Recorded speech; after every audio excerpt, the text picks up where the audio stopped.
यह कहानी किसी युद्ध की नहीं है। यह कहानी किसी सिंहासन की लड़ाई की भी नहीं है। यह कहानी है एक ऐसे राजकुमार की जिसके पास सब कुछ था, लेकिन फिर भी उसके भीतर कुछ अधूरा था।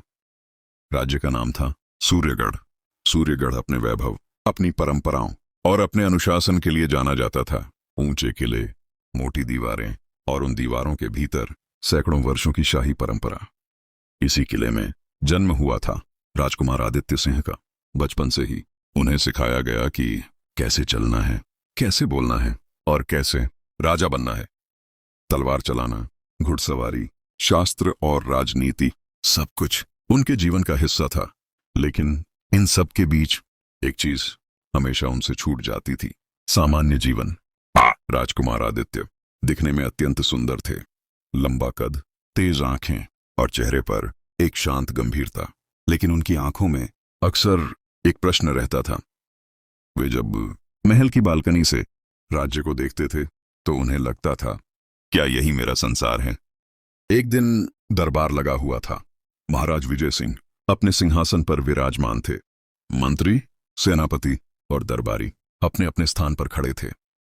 मंत्री देवन सिंह ने कहा, महाराज, राज्य समृद्ध है, कर बढ़ा दिया जाए तो खजाना और भर जाएगा। महाराज चुप रहे, लेकिन राजकुमार आदित्य यह सुनकर अशांत हो उठे। उन्होंने पहली बार दरबार में बोलने का साहस किया। पिताजी, क्या प्रजा पर और भार डालना उचित होगा? दरबार में सन्नाटा छा गया। एक राजकुमार का इस तरह बोलना असामान्य था। महाराज ने गंभीर स्वर में कहा, राजकुमार, राजधर्म भावनाओं से नहीं, नीति से चलता है। आदित्य मौन हो गए, लेकिन उनके भीतर तूफान उठ चुका था। उसी रात वे अपने कक्ष में नींद नहीं कर पाए। महल की शांति उन्हें बोझ लग रही थी। अगली सुबह उन्होंने एक निर्णय लिया। वे महल से बाहर जाएंगे, बिना पहचान, बिना वैभव, सिर्फ एक साधारण व्यक्ति की तरह। सूर्यगढ़ की गलियां संकरी थीं, मिट्टी की खुशबू, छोटे घर और साधारण लोग। ये संसार राजकुमार के लिए नया था। यहां कोई उन्हें झुककर नमस्कार नहीं कर रहा था। चलते चलते वे एक घर के सामने रुके। घर छोटा था, लेकिन उसमें से रोटी और दाल की सुगंध आ रही थी। वे रुक गए। उसी समय उन्होंने देखा, एक युवती चूल्हे के पास बैठी थी। उसके हाथों में आटा था। वह ध्यान से रोटियां बना रही थी। चेहरे पर न कोई डर, न कोई दिखावा। उसका नाम था अनाया। राजकुमार अनजाने में उस घर की देहरी पर बैठ गए। अनाया ने नजर उठाकर देखा और शांत स्वर में बोली, अगर बैठना है तो भीतर आ जाइए, दरवाजे पर बैठना अच्छा नहीं लगता। आदित्य संकोच में पड़ गए, फिर धीरे से भीतर आ गए। वह रसोई बहुत साधारण थी। मिट्टी का चूल्हा, पुराने बर्तन और दीवार पर देवी की एक तस्वीर। लेकिन उस रसोई में एक सुकून था। अनाया ने उनसे कुछ नहीं पूछा, बस एक थाली में दाल और रोटी रख दी। राजकुमार ने पहला निवाला लिया। उनकी आंखें भर आईं। यह स्वाद उन्होंने पहले कभी नहीं चखा था। उन्होंने धीरे से कहा, यह भोजन बहुत अच्छा है। अनाया मुस्कुराई। भोजन दिल से बनाया जाए तो अच्छा ही लगता है। उस क्षण राजकुमार आदित्य समझ गए, राजमहल भव्य हो सकता है, लेकिन जीवन की सच्ची गर्माहट इस छोटी सी रसोई में है। वे देर तक वहीं बैठे रहे। कोई पहचान नहीं, कोई पद नहीं, सिर्फ एक इंसान दूसरे इंसान के सामने। जब वे उठे तो मन भारी था, क्योंकि उन्हें पता था यह मुलाकात उनके जीवन को बदल देगी और यहीं से एक नई कहानी जन्म लेती है। राजकुमार आदित्य सिंह उस दिन जब सूर्यगढ़ के किले में लौटे तो उनका शरीर तो महल में था, लेकिन मन अब भी उस छोटी सी रसोई में अटका हुआ था। महल की ऊंची छतें, चमकते दीपक और सेवकों की चहल पहल, सब कुछ वैसा ही था जैसा हर दिन होता था। पर आज आदित्य को इन सब में कोई अपनापन नहीं लगा। उनके कानों में अब भी चूल्हे की धीमी आवाज गूंज रही थी और आंखों के सामने अनाया का शांत चेहरा घूम रहा था। रात का भोजन शाही रसोई से आया। सुनहरी थालियों में अनेक व्यंजन सजे थे, लेकिन आदित्य ने सिर्फ थोड़ा सा ही खाया। उन्हें लगा कि स्वाद कहीं खो गया है उस सादे भोजन में जो अपनापन था। वह यहाँ नजर नहीं आ रहा था। अगली सुबह राजकुमार जल्दी जाग गए। महल के आंगन में सूरज की किरणें धीरे धीरे उतर रही थीं। आदित्य ने दूर खड़े होकर सेवकों को काम करते देखा। सब कुछ आदेश से चल रहा था, पर उन्हें लगा कि यहाँ कोई भी खुद के लिए कुछ नहीं कर रहा। उसी क्षण उनके मन में एक विचार आया, क्या जीवन सिर्फ आदेश देने और आदेश मानने का नाम है? उस दिन राजकुमार ने फिर से महल से बाहर जाने का निश्चय किया। इस बार उनका कदम अनायास ही उसी गली की ओर बढ़ गया जहां अनाया रहती थी। गली में आज भी वही हलचल थी। कहीं बच्चे खेल रहे थे, कहीं महिलाएं पानी भर रही थीं। आदित्य इन सबको ध्यान से देख रहे थे। यह जीवन कठिन था, लेकिन इसमें एक सच्चाई थी।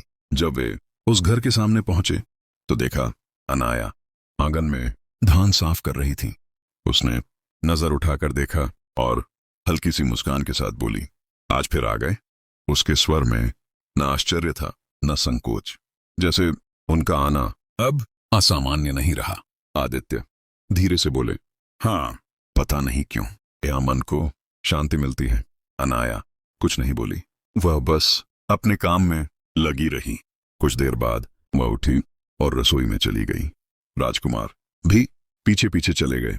आज रसोई में दाल उबल रही थी और सब्जी कट रही थी। अनाया काम करते करते बोली, आप चाहें तो मदद कर सकते हैं। आदित्य एक पल के लिए रुक गए। उन्होंने कभी किसी रसोई में काम नहीं किया था, लेकिन उन्होंने आगे बढ़कर सब्जी उठाई। उनके हाथ अनाड़ी थे, पर मन सच्चा था। अनाया यह देखकर हल्की मुस्कान से सब देखती रही। पहली बार राजकुमार आदित्य ने महसूस किया कि किसी के साथ काम करना कितना सुकून देता है। दाल की खुशबू पूरे कमरे में फैल गई। चूल्हे की आंच अब उन्हें डरावनी नहीं लगी, बल्कि उसमें एक अपनापन था। खाना तैयार हुआ। दोनों जमीन पर आमने सामने बैठे। कोई शाही मर्यादा नहीं, कोई औपचारिकता नहीं, बस सादगी। खाते समय आदित्य ने पूछा, तुम्हें कभी ऐसा नहीं लगता कि जीवन तुम्हारे साथ अन्याय कर रहा है? अनाया ने थोड़ी देर चुप रहकर कहा, जीवन जैसा मिलता है उसे स्वीकार करना ही मेरी ताकत है। ये शब्द आदित्य के हृदय में गहराई तक उतर गए। महल में जहां हर चीज अधिकार से मिलती थी, वहां इस तरह की सोच कभी सिखाई नहीं गई थी।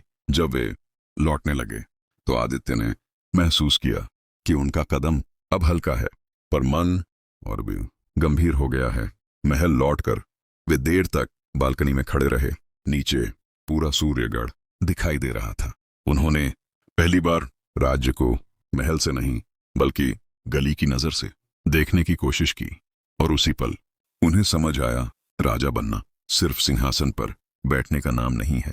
राजा बनना लोगों के साथ खड़े होने का नाम है। और यहीं से राजकुमार आदित्य सिंह के भीतर एक नया रास्ता जन्म लेने लगा। एक ऐसा रास्ता जो उन्हें महल से दूर और जनता के पास ले जाने वाला था। राजकुमार आदित्य सिंह के मन में जो परिवर्तन आरंभ हुआ था, वह अब केवल अनुभव नहीं रहा था, वह एक प्रश्न बन चुका था। और यह प्रश्न महल की दीवारों से टकराने लगा था। सूर्यगढ़ का राजमहल अपनी पुरानी गरिमा के साथ खड़ा था। ऊंचे स्तंभ, चमकते फर्श और अनुशासन में बंधी हुई दिनचर्या, सब कुछ वैसा ही था जैसा पीढ़ियों से चला आ रहा था। पर आदित्य सिंह के लिए अब यह सब अपरिचित सा लगने लगा था।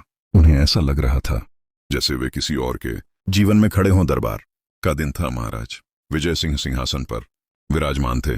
मंत्रीगण और सामंत अपनी अपनी जगह पर उपस्थित थे। चर्चा राज्य के भंडार और कर व्यवस्था को लेकर हो रही थी। मंत्री देवन सिंह ने दृढ़ स्वर में कहा कि यदि कर बढ़ा दिया जाए तो राज्य का कोष और अधिक भर सकता है। यह सुनते ही आदित्य सिंह के हृदय में बेचैनी फैल गई। उनके सामने उन गलियों के दृश्य उभर आए जहां लोग दिन भर परिश्रम करते हैं, जहां स्त्रियां चूल्हे के पास बैठकर भोजन बनाती हैं और बच्चे बिना किसी शिकायत के सादगी में जीवन जीते हैं। आदित्य स्वयं को रोक नहीं सके। उन्होंने शांत किंतु स्पष्ट स्वर में कहा कि यदि कर बढ़ाया गया तो साधारण प्रजा का जीवन और कठिन हो जाएगा। दरबार में सन्नाटा छा गया। देवन सिंह की दृष्टि तीखी हो गई। उसने कहा कि राजधर्म भावनाओं से नई नीति से चलता है, पर आदित्य सिंह समझ चुके थे कि यह नीति नहीं, सुविधा की भाषा है। वे मौन हो गए, पर उनके भीतर की आग और तेज हो गई। उसी दिन संध्या होते ही वे महल से बाहर निकल पड़े। उनके कदम स्वतः ही उसी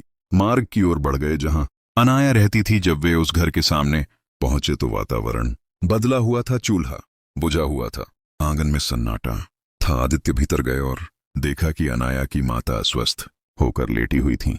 अनाया पास बैठी थी, उसके चेहरे पर चिंता थी। उसने धीमे स्वर में कहा कि घर में अनाज समाप्त हो गया है और आज भोजन नहीं बन पाया। यह सुनकर आदित्य सिंह को पहली बार यह अनुभूति हुई कि निर्णयों का भार सीधे जीवन पर पड़ता है। यह केवल शब्द नहीं थे, यह भूख थी, यह पीड़ा थी। वे बिना कुछ कहे बाहर निकल आए। उस रात महल का वैभव उन्हें चुभने लगा। स्वर्ण जड़ित कक्ष में भी उन्हें शांति नहीं मिली।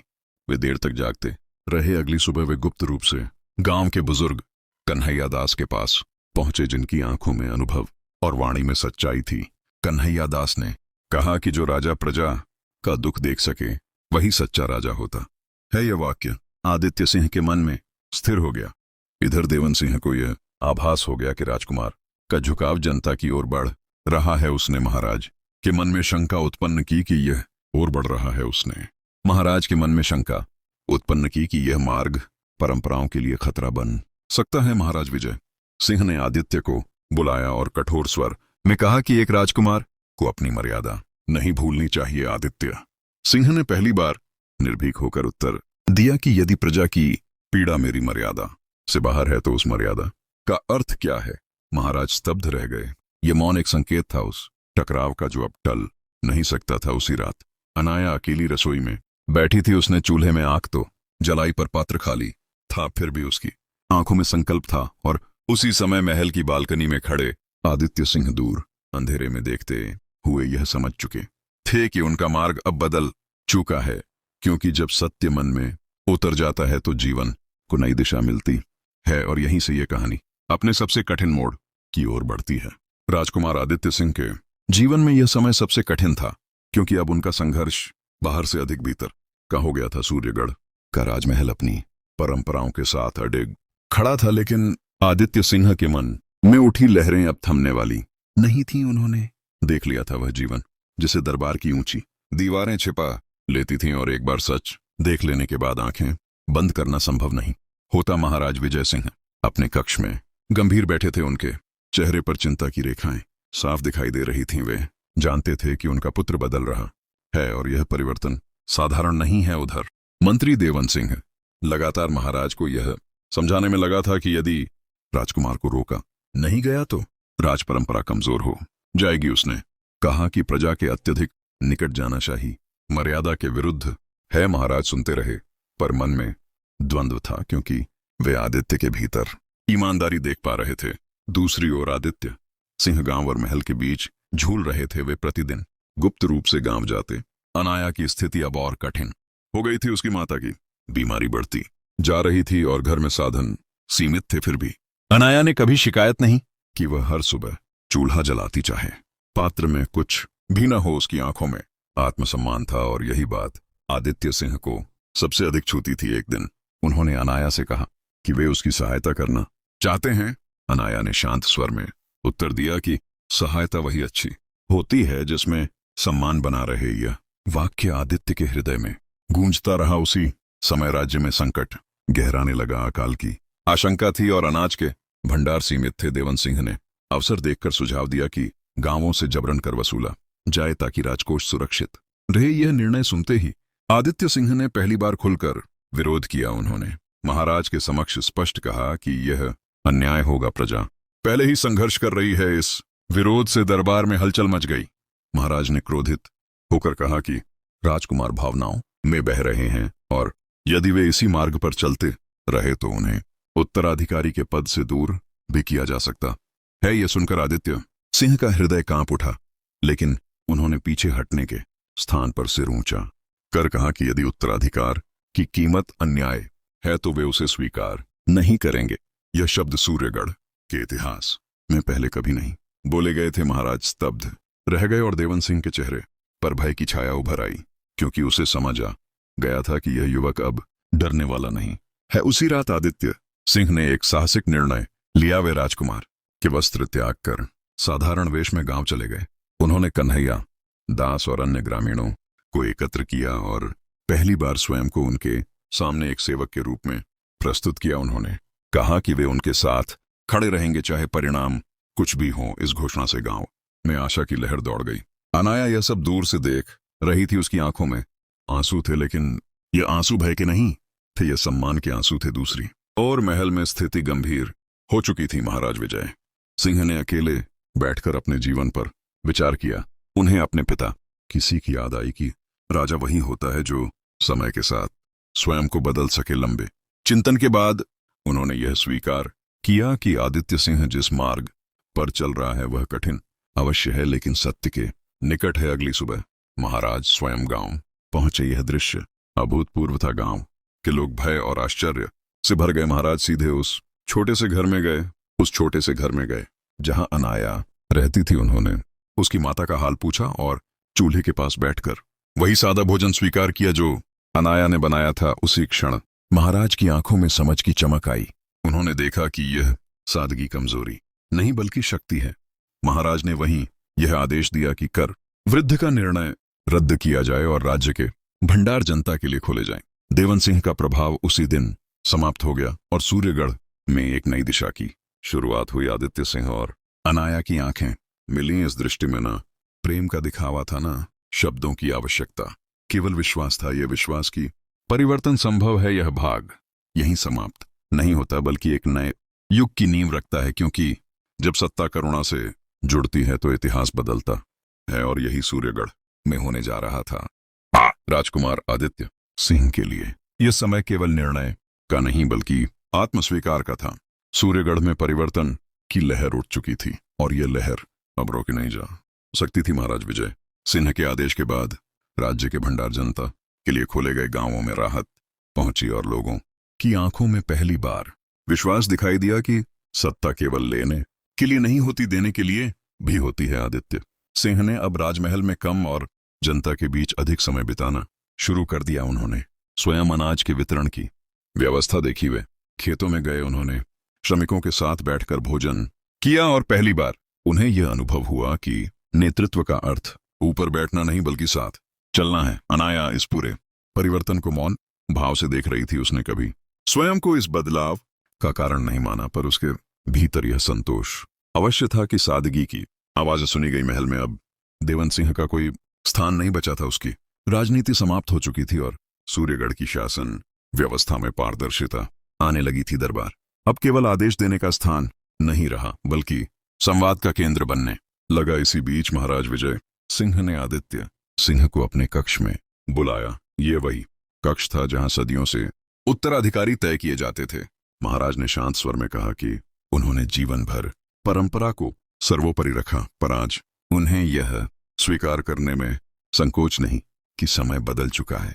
उन्होंने कहा कि सूर्यगढ़ को अब ऐसे राजा की आवश्यकता है जो प्रजा को केवल प्रजा नहीं परिवार समझे। कहते हुए उन्होंने आदित्य सिंह के कंधे पर हाथ रखा। यह क्षण किसी राज्याभिषेक से कम नहीं था, पर आदित्य सिंह के मन में अभी भी एक प्रश्न शेष था। वे जानते थे कि उनका मार्ग अधूरा है यदि अनाया और उसके जैसे असंख्य लोगों का जीवन सुरक्षित और सम्मानित न हो। महाराज ने उनके मौन को समझा और कहा कि सच्चा राजा वही होता है जो अपने निर्णयों की जिम्मेदारी भी उठाए। आदित्य सिंह ने उसी दिन यह निर्णय लिया कि वे सिंहासन पर बैठने से पहले एक अंतिम कार्य करेंगे। वे पूरे राज्य में यह घोषणा करेंगे कि कोई भी निर्णय जनता की सहमति और भलाई के बिना नहीं लिया जाएगा। यह घोषणा सूर्यगढ़ के इतिहास में पहली बार हुई। लोगों में उत्साह और आश्चर्य दोनों थे। उधर अनाया की माता की स्थिति में सुधार होने लगा। राज्य की सहायता बिना किसी भेदभाव के पहुंची। अनाया अब भी उसी सादे घर में रहती थी, पर उसके चेहरे पर भय नहीं था। एक दिन आदित्य सिंह साधारण वेश में फिर उसी रसोई में पहुंचे जहां से ये यात्रा शुरू हुई थी। चूल्हा जल रहा था, दाल उबल रही थी और रोटियां सेंकी जा रही थीं।